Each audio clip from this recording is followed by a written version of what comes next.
Salut à tous, c'est Lolo, j'espère que vous êtes au top, que vous allez bien. On est toujours à Coquille pour construire une saison de dingue, en tout cas ici pour moi, recharger les batteries et vous faire des vidéos pour vous donner des conseils pour faire en sorte que cette nouvelle saison soit juste la saison de dingue dont vous rêvez. Alors qu'est-ce qu'on a vu dans la première vidéo? C'est que toute nouvelle saison se prépare déjà en faisant le bilan de la saison antérieure et ça par 4 questions. Qu'est-ce que je peux célébrer, fêter et qui constituent les points forts de mon approche? Qu'est-ce qui est vraiment au top et qu'est-ce que je peux vraiment célébrer? Deuxième point, qu'est-ce que je peux améliorer? Qu'est-ce que j'ai fait et qui était déjà vraiment bien mais que je peux encore peaufiner? Il y a des choses qui sont améliorées, etc. Troisième point, qu'est-ce que je peux stopper littéralement parce que ça ne m'apporte rien de bon si ce n'est des efforts perdus, parce que je traîne mes boulets, je fais des actions qui sont contre-productives, je vais spew des caves alors que j'ai mis des semaines de rigueur, etc. à les construire. Tout ça en une soirée, tout simplement parce que j'étais pété ou quoi que ce soit. Et tout ça, il faut que je le bannisse de mon approche pour passer à un autre niveau et avoir une saison de dingue dont je rêve véritablement. Et quelles sont les choses à implémenter dans ma vie? Quelles sont les choses vraiment à commencer, à débuter? Parce que je souhaite passer à un autre niveau et que les gens qui ont des résultats que j'envisage, que j'ambitionne, eux sont passés à ont implémenté ça tout simplement dans leur approche, donc ce sont les choses à débuter. Alors maintenant que vous avez fait le bilan, on va pouvoir commencer à construire cette nouvelle saison en se fixant tout simplement un objectif. Alors à quoi sert un objectif si ce n'est complètement à nous focaliser, à focaliser toute notre énergie vers un point ultime qui va nous dire ok, concentre ton énergie au lieu de te disperser dans tous les sens. Et comme pour certains, par exemple, on démarre le cash game, puis après un certain moment on se lance dans le spinning go, et à un moment on voit que il y a les MTT qui sont là, on court à droite, on court à gauche, on apprend telle chose, puis après on change de discipline, on va dans un autre truc, et puis on monte de limite, et puis on descend de limite, etc., etc. Tout ça peut nous perdre. Si on se fixe un objectif clair, net et précis, à un moment donné, on calibre quelque part notre GPS intérieur, notre système réticulé activateur, et celui-ci va nous emmener, va capter des informations qui vont nous faire progresser. Ah tiens, tel joueur est intéressé par un coach de haut niveau en cash game. Moi, je veux devenir performant en cash game. Voir avec lui si on ne peut pas travailler ensemble et bénéficier du même coach pour avoir une approche. Voilà.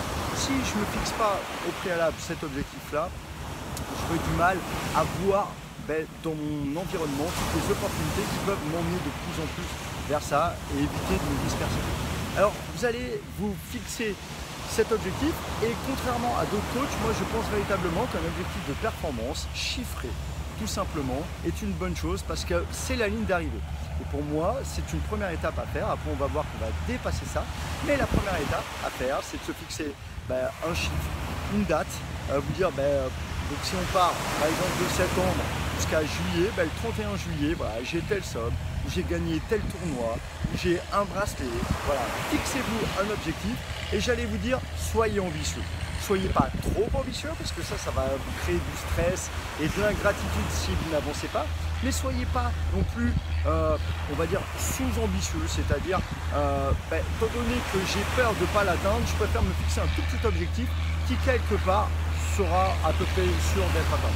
Je viens de faire un séminaire sur le flow et dans ce qu'on appelle le Flow Genome Project, c'est aux États-Unis, c'est une espèce d'entreprise qui a mis en place plein d'outils pour placer de plus en plus les gens dans le flow avec beaucoup de capteurs pour voir ce qui se passe et ils se sont rendus compte qu'on prenait en fait la zone de confort, les limites de chaque être humain et on fixait quelque chose au-delà de cette zone de confort à peu près à 4%. Et c'est cet objectif, cette intention de se dépasser un tout petit peu qui va placer en fait, qui va mobiliser toutes les ressources de l'individu et le placer dans un état de flow, dans un état dans lequel en fait les plus belles choses arrivent. Donc si vous fixez un objectif qui est dans votre zone de confort, vous n'allez pas provoquer cet état. Donc quand vous fixez un objectif, voilà, il faut qu'il vous challenge un peu, c'est la première étape. Donc vraiment, vous dites cette année, je décide d'avoir ça comme objectif. Ça me challenge un peu, mais je sens que c'est réalisable. Voilà, c'est cette petit corridor là. C'est pas trop facile, c'est pas trop difficile, ça vous challenge un peu, et ça c'est un bon objectif qui aura ce qu'on appelle une difficulté optimale. La délicieuse incertitude, comme dirait Jean-Pierre Famose, un psychologue de la motivation que j'ai beaucoup étudié à une certaine époque. Donc prenez là quelques temps, vous pouvez faire pause sur la vidéo pour vous fixer un objectif clair, net et précis, pas uniquement je décide d'avoir des résultats de dingue et c'est tout. Qu'est-ce que veut dire des résultats de dingue? Donc véritablement soyez clair, soyez net, soyez précis. Faites pause sur la vidéo pour poser ça. J'espère que vous l'avez fait, je continue. Si ce n'est pas le cas, je vous invite véritablement à le faire. Ça ne sert à rien de regarder mes vidéos sans passer à l'action et appliquer les exercices. Autrement, dans quelques temps, tout ça sera éloigné. Un architecte, en fait, son plan, il le garde pas en tête, il écrit sur papier.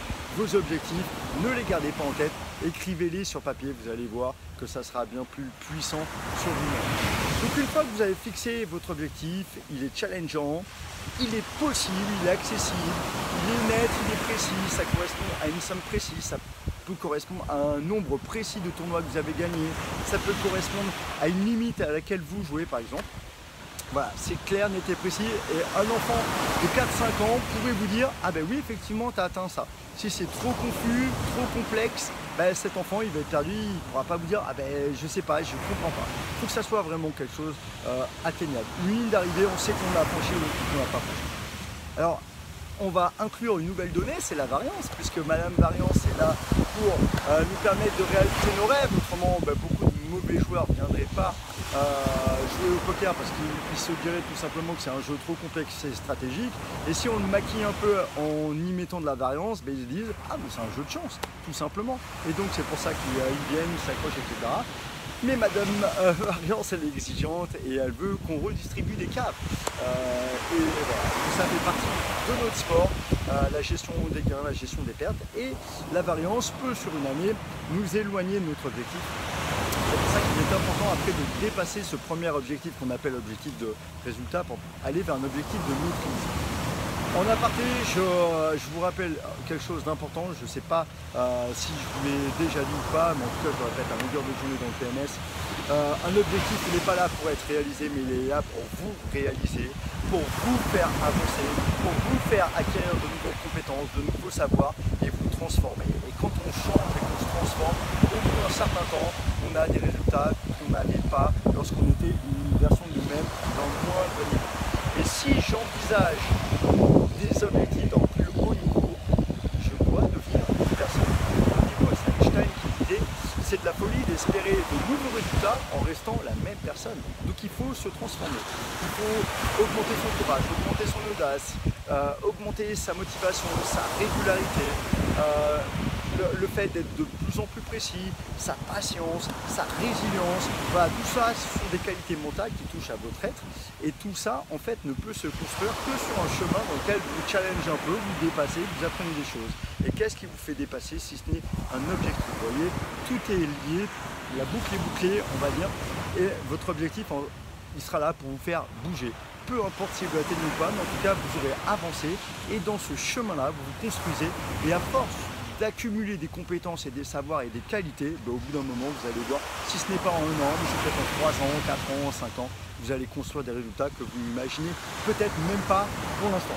Alors, pour cette année, une fois que vous aurez fixé votre ligne d'arrivée, votre objectif de résultat clair, net et précis, on va passer vers un objectif de maîtrise, c'est-à-dire quelle est l'habitude numéro 1 que vous pouvez mettre en place et qui va vous emmener vers les résultats que vous envisagez.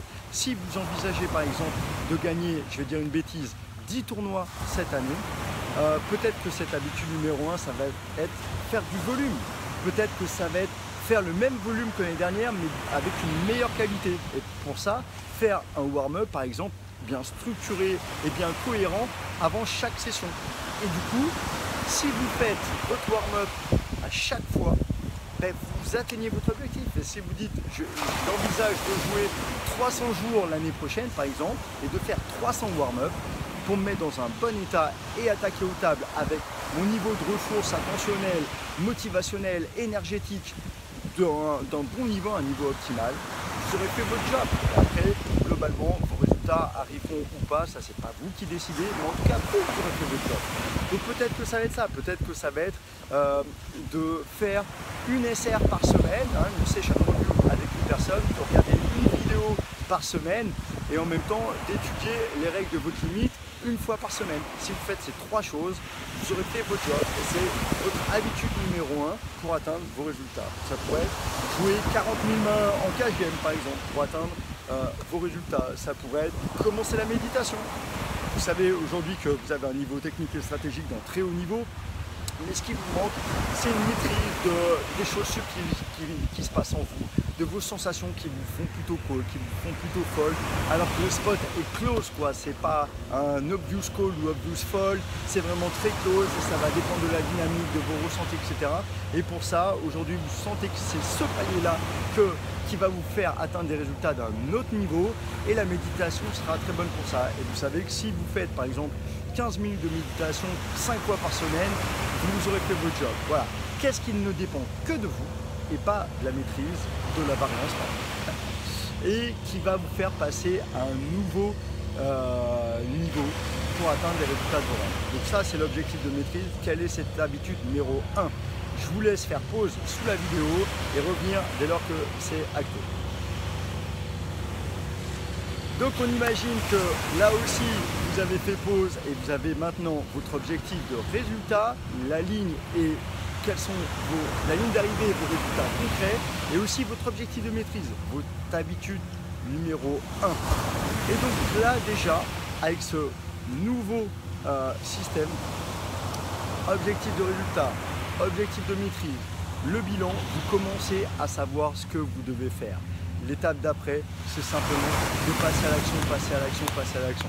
On verra dans la prochaine vidéo comment utiliser des leviers qui nous permettent justement d'implémenter ça réellement dans notre vie. Donc si je résume cette vidéo, dans un premier temps, vous avez fait le bilan à travers les 4 questions, vidéo numéro 1. Vidéo numéro 2, vous fixez quelque chose de clair, net et précis, votre objectif de performance. Un enfant de 3 ans, il est là, il est capable de vous dire tu l'as atteint, tu l'as pas atteint, c'est votre ligne d'arrivée. Et quelque part, peu importe que vous la franchissiez ou pas, déjà vous avez fait tout ce chemin qui a été canalisé par cet objectif. Et ensuite, vous fixez ce qui dépend de vous, c'est votre objectif de maîtrise. Et pour ça, l'habitude numéro 1, vous la définissez aussi clairement. Hein, c'est pas flou, c'est pas faire de la méditation, ça veut rien dire. C'est par exemple faire de la méditation 15 minutes, 5 fois par semaine. Là, c'est clair, net et précis. Un enfant de 3 ans, il peut dire effectivement, ben, là tu l'as fait, c'est bien, tu as fait ton job. Voilà, j'espère que vous avez aimé cette vidéo. Si vous avez des questions, des remarques, des suggestions ou quoi que ce soit, n'hésitez pas à m'envoyer un mail pokermanagementsystem@hotmail.com, écrire sous la vidéo, liker, ça me fait toujours plaisir. Et on continue, profiter du paysage une dernière fois. Et vraiment, on continue à croire en tout ça. La nouvelle maxime que j'aimerais vous partager, c'est que vous êtes bien plus fort que vous ne le croyez. Vous pouvez bien plus que vous ne le pensez. Vous pouvez bien plus que vous ne le pensez. Vous êtes bien plus fort que vous ne le croyez. J'en suis convaincu. Moi, je me le répète pour moi-même à longueur de temps. Et c'est ce que je vous souhaite pour vous-même. Vous êtes bien plus fort que vous ne le pensez. Réfléchissez.